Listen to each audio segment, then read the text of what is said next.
Salut à tous, Kwame Sport. J'espère que vous allez bien, peu importe l'heure et l'endroit où vous regardez cette vidéo. Avant de commencer, cliquez sur like, abonnez-vous et activez la cloche de façon à être tenu au courant quand je posterai de nouvelles vidéos. Alors, au mois de mai dernier, comme vous le savez tous, Alexander Usyk est devenu champion incontestable en battant Tyson Fury par décision partagée. Mais, vous savez ce qui se passe quand vous devenez champion incontestable? La première fédération qui vient toquer à votre porte, c'est l'IBF. Tout en sachant qu'il y avait déjà une clause de rematch et qu'il y allait avoir le rematch entre Usyk et Fury, l'IBF a dit non. Soit tu défends contre le premier de la liste, soit on récupère la ceinture. Usyk, il a dit quoi? Pas de problème. Récupérez-la votre ceinture. En attendant, moi, je vais faire ce que j'ai à faire avec Fury. Et la personne qui a récupéré la ceinture n'est autre que Daniel Dubois. Daniel Dubois est actuellement champion IBF et au mois de septembre dernier, il a mis KO Anthony Joshua au 5e round, combat qui n'allait que dans un sens. Vous l'avez vu, je l'ai vu, on sait ce qui s'est passé. Mais, comme d'habitude, quand Joshua perd, il veut un rematch. D'ailleurs, ce qui est très brave de sa part parce que c'est pas tout le monde qui demande d'avoir un rematch. Lui, il perd, il veut un rematch automatiquement. Et Turki Al-Sheikh et Eddie Hearn ont annoncé que il y aurait un rematch, il y aurait une grosse carte normalement au mois de février prochain et qu'on aurait le rematch entre Dubois et Joshua ce jour-là. Mais, à ce qui paraît, il y a des chances qu'on n'ait pas le rematch ce jour-là et qu'apparemment Joshua opterait plus pour combattre Fury s'il devient champion en battant Usyk. Ce qui n'a d'ailleurs pas de sens parce qu'il ne veut pas sortir d'une défaite aussi désastreuse et ensuite avoir un title shot pour avoir 3 ceintures d'un coup, c'est pas juste, ça n'a pas de sens.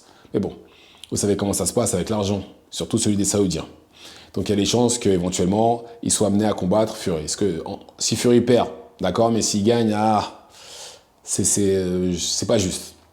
Et de ce fait, Daniel Dubois pourrait combattre, faire une défense de titre volontaire, c'est-à-dire prendre n'importe qui du top 15. Kabayel, Bakole, Ajagba, Frank Sanchez, Zeng, tout le monde. Tout le monde.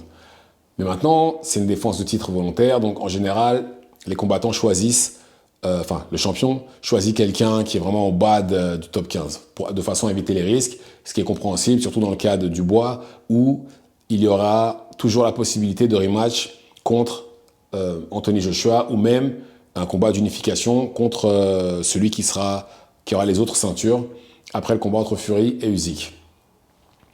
Et donc, déjà parmi les noms que j'ai cités, faut oublier, Bakole, Kabayel, tout ça, Ergovic d'ailleurs pourrait y avoir un rematch, mais non. Ce serait vraiment débile de sa part, parce que déjà, c'est des combattants très difficiles. Il pourrait être amené à perdre, et il pourrait justement, malheureusement, tuer ses chances d'avoir un combat avec beaucoup d'argent à la clé et d'autres ceintures. Donc ça déjà, il faut oublier. Mais, malgré ça, il y a un combat que j'estime qui pourrait être bien pour lui. Et d'ailleurs, son entraîneur l'a dit aussi. Son entraîneur est Andy Lee. Et il a dit que son combattant serait prêt pour février au cas où le rematch contre Joshua ne serait pas possible. Et son combattant est Joseph Parker. Joseph Parker, pour ceux qui ne savent pas, c'est un ancien champion. Il avait la ceinture WBO. Il l'a perdu contre Joshua. Et entre-temps, il a pris 2 défaites. Il a perdu contre Dylan White aussi par décision. Par contre, il a été mis KO par Joe Joyce. Et entre-temps, il a vraiment remonté la pente. Il a affronté les combattants, on va dire, de niveau moyen. Et après, il a pris Deontay Wilder.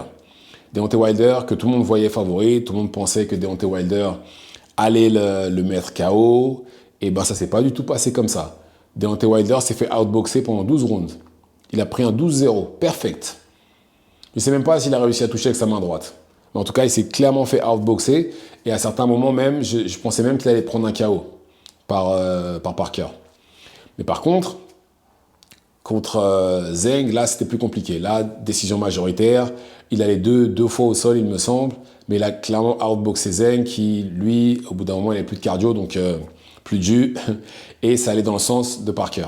Mais bon, décision majoritaire. Certains pensent que Zeng a gagné. Certains pensent que Parker a gagné. Personnellement, j'ai vu Parker gagner, vu qu'il a clairement outboxé Zhang.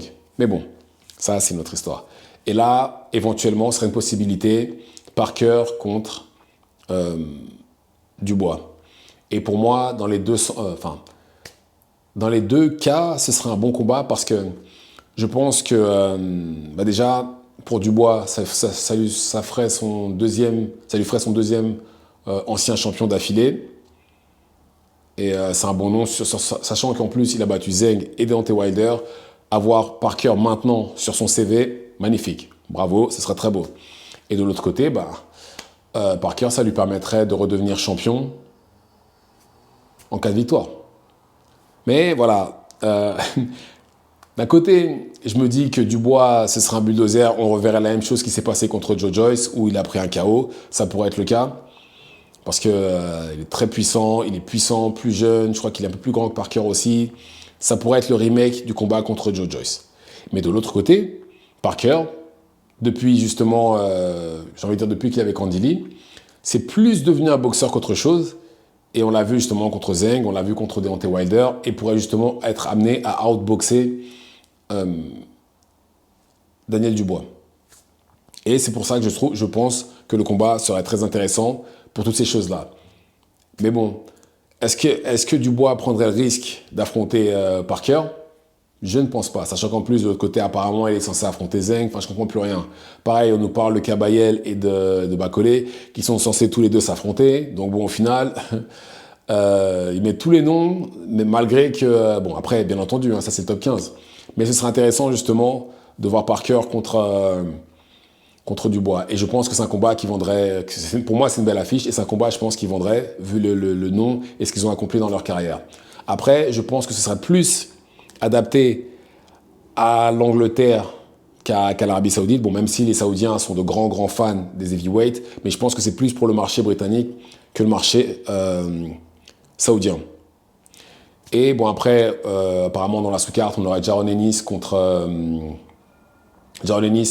Ortiz. Ça, c'est des rumeurs pour l'instant. Et Jesse Bam Rodriguez contre Chocolatito. Ça, après, c'est pour moi un rite de passage, ce combat-là, parce que très clairement, Chocolatito a 10 ans de plus que Rodriguez, que Jesse Bam Bam.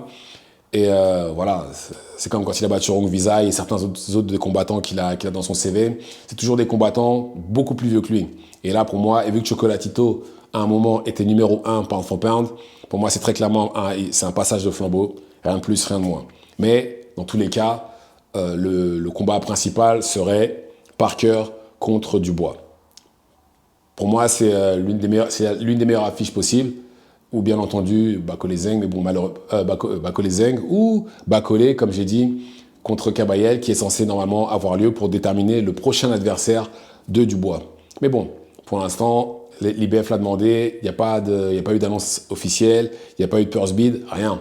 Donc bon, on attend. Mais en tout cas, voilà.